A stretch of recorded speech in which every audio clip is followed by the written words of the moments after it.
Yo, this is the true story of my life, yo. La primera familia, Lil Prime, Rochelle Bejero. Listen. Alaala mula nang una tayong magkakilala, hindi ko makalimutan. Napakagandang istorya na tumatak sa aking puso at maging sa aking isip. Palagi kitang kasama hanggang sa aking panaginip. At ang dami ko nang namimiss kapag nagkikita tayo, di mo na ako kinikis. Palagi ka lumalayo pag ikay binabalikan.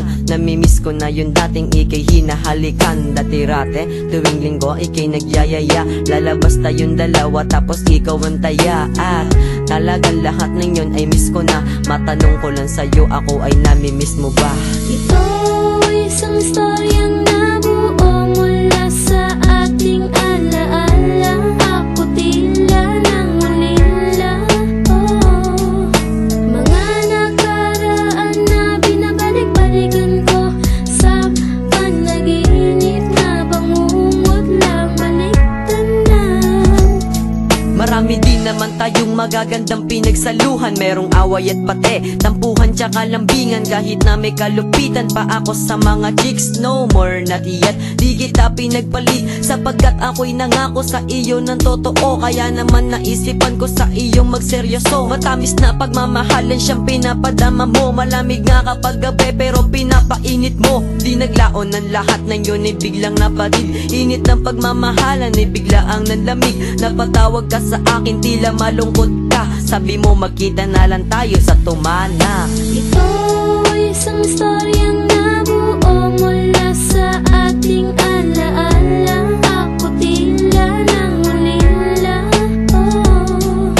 Mga nakaraan na binabalik-balikan ko sa panaginip na bangungot lang baliktan na. Bakit kaya ganito? Okay na kabahan ako. Parang may mali sa mga pahiwatig mo, sinta. Bakit kaya ganito? Okay na kabahan ako.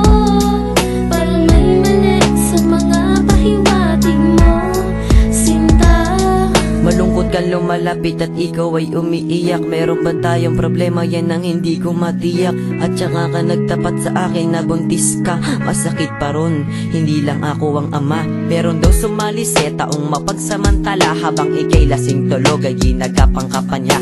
Oo, tama, manyak siya, hindi niya isinalang-alang. Binastos ka na nga tapos hindi ka pa iginalang. Pinanagutan niya ang ginawa niya sa iyo. Kahit masakit sa aking loob, tinanggap ko ito. Sana wag kang makalimot sa ating pinagsamahan. Sa araw ng kanyang binyag, wag mo kong kakalimutan. Kamusta na? Naalagaan mo ba siya ng ayos? Ingatan mo lang siya lagi.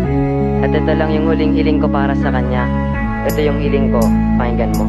Kahit ninong lang, kahit ikalawang ama, ayos na sa akin yun basta maalagaan siya. Balik tanaw sa alaala at ating pinagsamahan. Na nawalay ka lang sa akin ng dahilan sa inuman. This is the story of my life.